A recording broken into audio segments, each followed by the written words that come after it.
새벽 예배의 자리로 나오신 모든 성도님들을 주님의 이름으로 환영하며 축복합니다. 다 함께 사도신경 낭독하심으로 신앙 고백 드리겠습니다. 전능하사 천지를 만드신 하나님 아버지를 내가 믿사오며 그 외아들 우리 주 예수 그리스도를 믿사오니 이는 성령으로 잉태하사 동정녀 마리아에게 나시고 본디오 빌라도에게 고난을 받으사 십자가에 못 박혀 죽으시고 장사한 지 사흘 만에 죽은 자 가운데서 다시 살아나시며 하늘에 오르사 전능하신 하나님 우편에 앉아 계시다가 저리로서 산 자와 죽은 자를 심판하러 오시리라. 성령을 믿사오며 거룩한 공예와 성도가 서로 교통하는 것과 죄를 사하여 주시는 것과 몸이 다시 사는 것과 영원히 사는 것을 믿사옵나이다. 아멘. 다 함께 찬송가 370장 주 안에 있는 나에게 찬송하시겠습니다.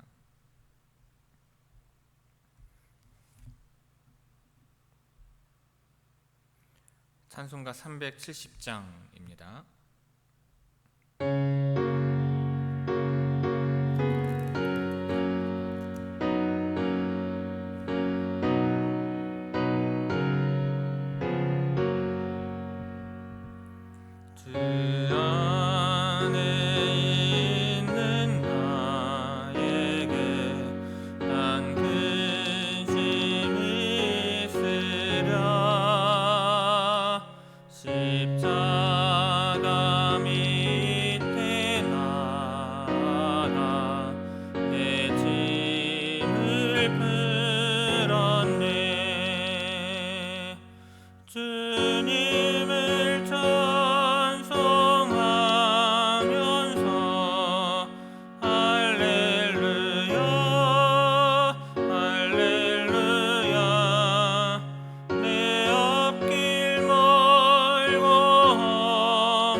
그들여 음이며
말씀은 구약성경 다니엘 11장 20절에서 27절의 말씀입니다.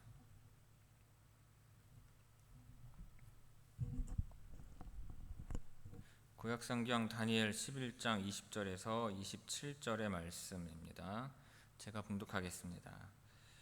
그 왕위를 이을 자가 압제자를 그 나라의 아름다운 곳으로 두루 다니게 할 것이나 그는 분노함이나 싸움이 없이 몇 날이 못되어 망할 것이요 또 그의 왕위를 이을 자는 한 비천한 사람이라 나라의 영광을 그에게 주지 아니할 것이나 그가 평안한 때를 타서 속임수로 그 나라를 얻을 것이며 넘치는 물 같은 군대가 그에게 넘침으로 말미암아 패할 것이요 동맹한 왕도 그렇게 될 것이며 그와 약조한 후에 그는 거짓을 행하여 올라올 것이요 소수의 백성을 가지고 세력을 얻을 것이며 그가 평안한 때에 그 지방의 가장 기름진 곳에 들어와서 그의 조상들과 조상들의 조상이 행하지 못하던 것을 행할 것이요 그는 노략하고 탈취한 재물을 무리에게 흩어주며 계략을 세워 얼마 동안 산성들을 칠 것인데 때가 이르기까지 그리하리라. 그가 그의 힘을 떨치며 용기를 다하여 큰 군대를 거느리고 남방 왕을 칠 것이요 남방 왕도 힘이 크고 강한 군대를 거느리고 맞아 싸울 것이나 능히 당하지 못하리니 이는 그들이 계략을 세워 그를 침이니라. 그의 음식을 먹는 자들이 그를 멸하리니 그의 군대가 흩어질 것이요 많은 사람이 엎드러져 죽으리라. 이 두 왕이 마음에 서로 헤어고자 하여 한 밥상에 앉았을 때에 거짓말을 할 것이라. 일이 형통하지 못하리니 이는 아직 때가 이르지 아니하였으므로 그 일이 이루어지지 아니할 것임이라. 아멘. 이 새벽 말씀 통해 주시는 은혜가 충만하게 임하기를 바랍니다. 본문은 헬라 왕국이 네 개로 나눠진 후에 북방의 셀레우코스 왕조와 남방의 프톨레마이오스 왕조가 벌이는 전쟁에 대하여 많은 부분을 할애하여서 예언을 하고 있습니다. 오늘 본문은 그러한 예언에 이어서 북방 시리아 왕국에서 일어나는 셀레우코스의 등장과 멸망 그리고 안티오코스 에피파네스의 등장에 대한 예언을 기록하고 있습니다. 먼저 20절에서 23절은 안티오코스의 등극에 대하여 예언하는 내용입니다. 셀레우코스 4세가 북방 왕으로 등장하지만 갑작스럽게 멸망을 합니다. 또한 그 북방의 시리아의 왕조를 계승할 수 없는 에피파네스가 간교한 속임수로 셀레우코스 8대 왕으로 등극하게 됨을 예언하고 있습니다. 한 절씩 볼 텐데요. 먼저 20절에서 그 왕위를 이을 자가 압제자를 그 나라의 아름다운 곳으로 두루 다니게 할 것이나 그는 분노함이나 싸움이 없이 몇 날이 못되어 망할 것이요 라고 언급하고 있습니다. 근데 이 내용은 안티오코스 3세의 아들인 셀레우코스 4세를 지칭하는 것입니다. 몇 날이 못되어라는 말과 같이 그의 통치는 수년 만에 마감을 하게 됩니다. 그는 세금 징수원인 헬리오도로스를 아파메아라는 지역으로 보내서 수천 달란트의 돈을 받아오게 하였습니다. 본문에서 압제자라는 말은 의미상 세금 징수자를 뜻합니다. 외경에 보면 셀레우코스는 헬리오도로스를 예루살렘에 보내어서 성전을 약탈하려고 하지만 천사들이 무서운 환상 가운데 나타나 그의 신성모독적인 행동을 가로막습니다. 그리고 예언처럼 결국 셀레우코스 4세는 주전 175년에 본인이 세금 징수자로 세금 징수자이며 장관이었던 헬리오도로스에게 독살당한 것으로 보입니다. 21절에서 또 그의 왕위를 이을 자는 한 비천한 사람이라. 그리고 나라의 영광을 그에게 주지 아니할 것이나 평안한 때를 타서 속임수로 그 나라를 얻을 것이며 라고 말하고 있는데, 이 내용은 셀레우코스 4세가 죽자 안티오쿠스 4세가 왕위를 찬탈한 사건을 가리킵니다. 셀레우코스 4세가 죽자 당시 로마의 인질로 잡혀있던 그의 아들인 데메트리우스가 왕위를 계승했어야 함에도 불구하고 안티오쿠스가 스스로 왕이 된 사건을 가리킵니다. 그는 비열한 자였는데 실제로 성경에도 그에 대하여 비천한 자라고 표현하고 있습니다. 그는 자신의 이름을 에피파네스, 즉 명백한 자, 유명한 자, 저명한 자로 지었으나 백성들은 그를 에피마네스, 즉 미친 사람이라고 불렀던 것입니다. 자, 22절. 여기서 묘사하고 있는 넘치는 물 같은 군대는 애굽 군대를 말을 하는데요. 애굽은 팔레스타인 지역과 베니게 지역을 회복하려고 하지만 안티오쿠스 에피파네스에게 패합니다. 자, 여기서 언급하고 있는 동맹한 왕은 남방 왕인 프톨레마이오스 6세를 말을 해요. 그러나 이 전쟁으로 그는 오히려 사로잡혀서 포로가 되고 맙니다. 자, 23절에 그와 약조한 후에 그는 거짓을 행하여 소수의 백성을 가지고 세력을 얻을 것이며 라고 언급하고 있는데, 이 구절에서 이 약조와 관련된 인물은 프톨레마이오스입니다. 그가 안티오쿠스와 연합하기로 동의했기 때문에 시리아가 이집트에서 그의 왕좌를 회복하도록 도와주었기 때문입니다. 실제로 프톨레마이오스 6세는 그의 형제인 유에제테스 2세와의 언약을 어기고 이집트의 접경에 위치한 페루시움 성에서 안티오쿠스 군대를 향하여 퇴각하였습니다. 자, 20절에서 23절까지 우리 함께 읽도록 하겠습니다. 20절에서 23절입니다. 그 왕위를 이을 자가 압제자를 그 나라의 아름다운 곳으로 두루 다니게 할 것이나 그는 분노함이나 싸움이 없이 몇 날이 못되어 망할 것이요, 또 그의 왕위를 이을 자는 한 비천한 사람이라 나라의 영광을 그에게 주지 아니할 것이나 그가 평안한 때를 타서 속임수로 그 나라를 얻을 것이며 넘치는 물 같은 군대가 그에게 넘침으로 말미암아 패할 것이요, 동맹한 왕도 그렇게 될 것이며 그와 약조한 후에 그는 거짓을 행하여 올라올 것이요, 소수의 백성을 가지고 세력을 얻을 것이며. 아멘. 자, 이어서 24절에서 27절은 남방 왕과 북방 왕 사이에서 일어난 두 번의 전쟁에 관한 예언입니다.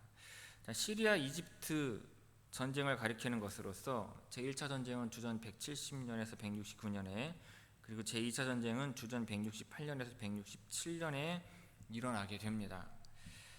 자, 그가 평안할 때 조상이 행하지 못하던 것을 행할 것이요 라는 예언의 말씀대로 이집트가 가장 평안하다고 생각할 때 북방 왕은 가장 기름진 곳이었던 이집트 지역에 쳐들어가서 그들의 보물들을 약탈해 갔고, 그렇게 시리아 군대의 침략은 성공적이었습니다. 그리고 25절은 그 시리아 이집트 전쟁의 제1차 전쟁에 관한 내용입니다. 자, 주전 169년에 안티오쿠스가 이집트를 쳐들어갑니다. 그러니까 프톨레마이오스 6세를 상대로 해서 전쟁에서 승리를 하게 되는데, 25절은 이에 대한 예언의 말씀인 것입니다. 자, 26절 그의 음식을 먹는 자들이 그를 멸하리니 라는 구절은 남방왕 프톨레마이오스의 신임을 받았던 고문들을 말을 합니다.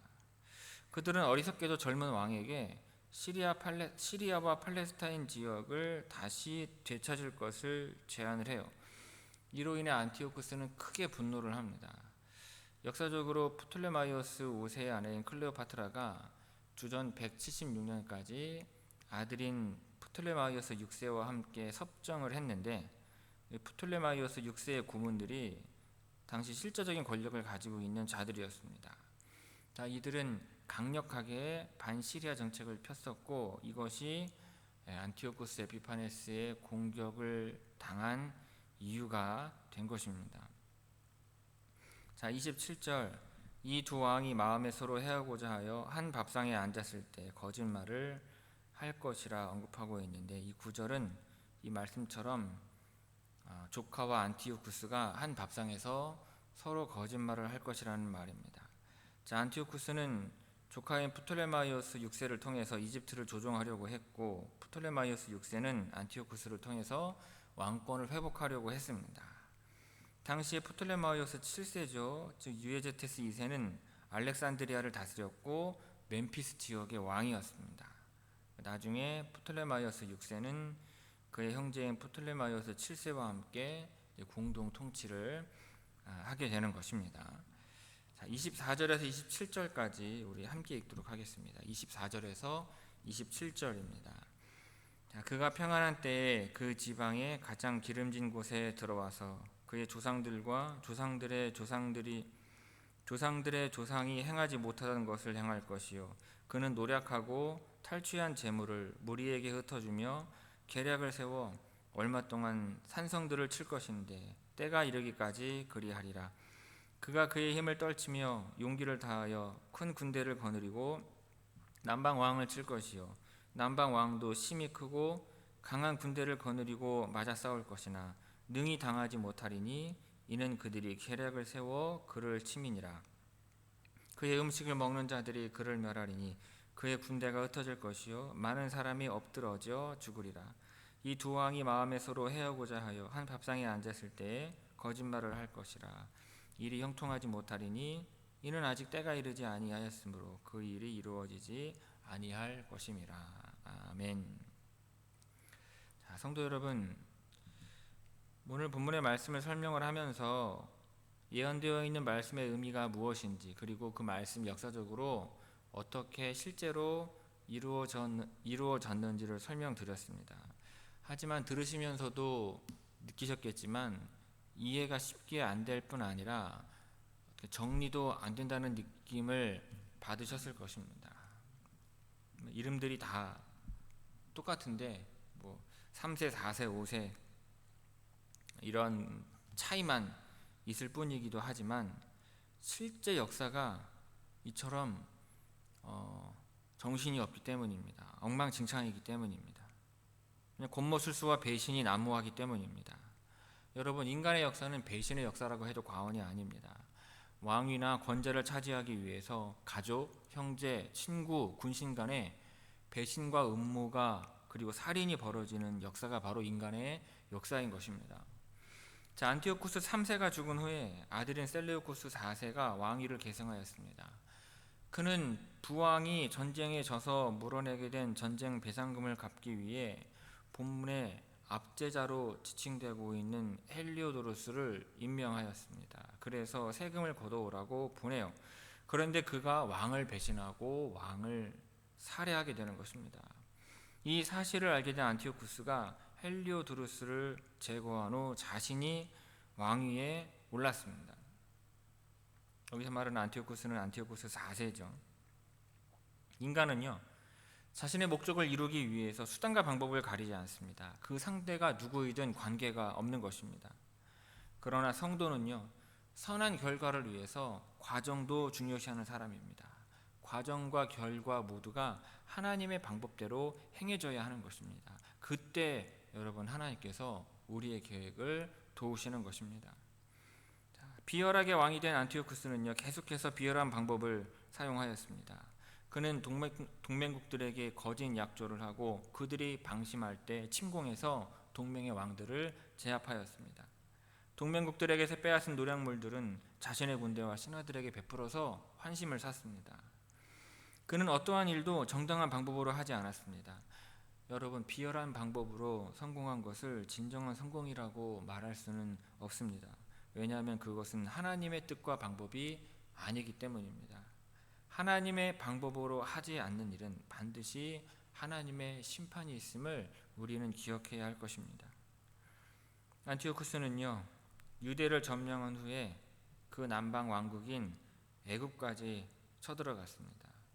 애굽은 자신의 누이가 결혼해서 낳은 아들이죠. 즉 자신의 조카인 프톨레마이오스 6세가 왕으로 있는 나라입니다. 그는 애굽을 침략하기 전에 애굽 왕들의 측근을 매수하여서 애굽에 새로운 왕을 세웠습니다. 그리고 하나였던 애굽을 둘로 나눈 것입니다. 애굽의 세력을 약화시키기 위해 또한 자신과 평화 조약을 맺도록 강요하였습니다. 정치적인 야욕을 채우기 위해서는 그 누구든 상관없이 죽이고 억압한 것입니다. 안티오쿠스는요, 욕망을 채우고자 하는 인간의 악한 마음을 가감없이 보여주는 인물입니다. 그런데 여러분, 그 악한 욕망의 배후에는요, 사탄의 역사가 있음을 깨달아야 할 것입니다. 바울 사도는요, 욕심이 잉태한즉 죄를 낳고 죄가 장성한즉 사망을 낳느니라고 하였습니다. 성도 여러분, 잠깐의 영광을 위해 그릇된 욕망을 채우며 살아서는 안 될 것입니다.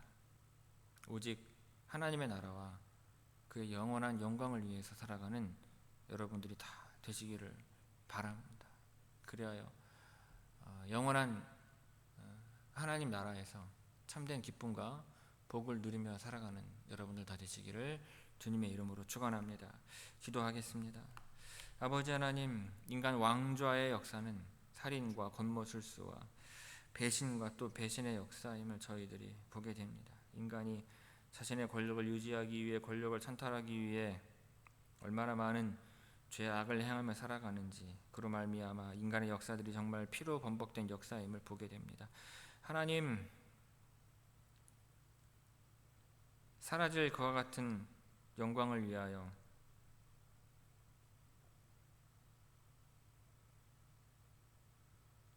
애쓰고 힘쓰는 사람이 아니라 영원한 하나님 나라와 그 영광과 그 복을 소망하며 그 기쁨을 소망하며 하나님 나라를 얻기 위해 애쓰고 수고하는 죄 성도들 되게 하여 주옵소서.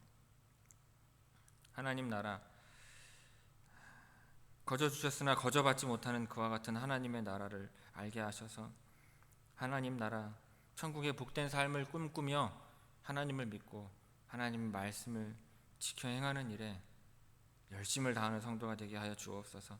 우리가 하나님의 말씀을 듣고 지키며 행하며 살아갈 때 우리가 하나님 나라 천국에서 살아가게 될 줄로 믿습니다. 그 나라의 기쁨은 영원하여 그 나라의 영광은 높고 영원할 줄로 믿사오니 하나님 나라의 영광과 복된 기쁨을 누리며 살아가는 주의 모든 성도들 되게 하여 주옵소서. 오늘도 하나님 나라 천국의 기쁨을 꿈꾸며 소망하는 성도들 나와 기도하오니 저희들의 기도에 응답하여 주옵시고 가정과 일터와 교회가 하나님의 복을 받게 하옵소서. 특별히 환우들을 위하여 기도하오니 질고의 아픔으로 신음하는 성도들에게 하나님 함께 하셔서 그 고통을 줄이시며 위로하여 주옵시고, 특별히 항암치료로 어려움을 겪고 있는 이현진 권사님 함께 하셔서 주님 동행하심을 깨달아 알게 하옵시고 함께 하심을 알게 하옵시고 치유의 모든 과정들, 치료의 모든 과정들 잘 감당할 수 있도록 주님 힘과 용기를 허락하여 주옵소서. 오늘 하루도 되어질 모든 일을 우리 주님께 맡기오며 이 모든 말씀 예수님의 이름으로 기도 올리옵나이다. 아멘.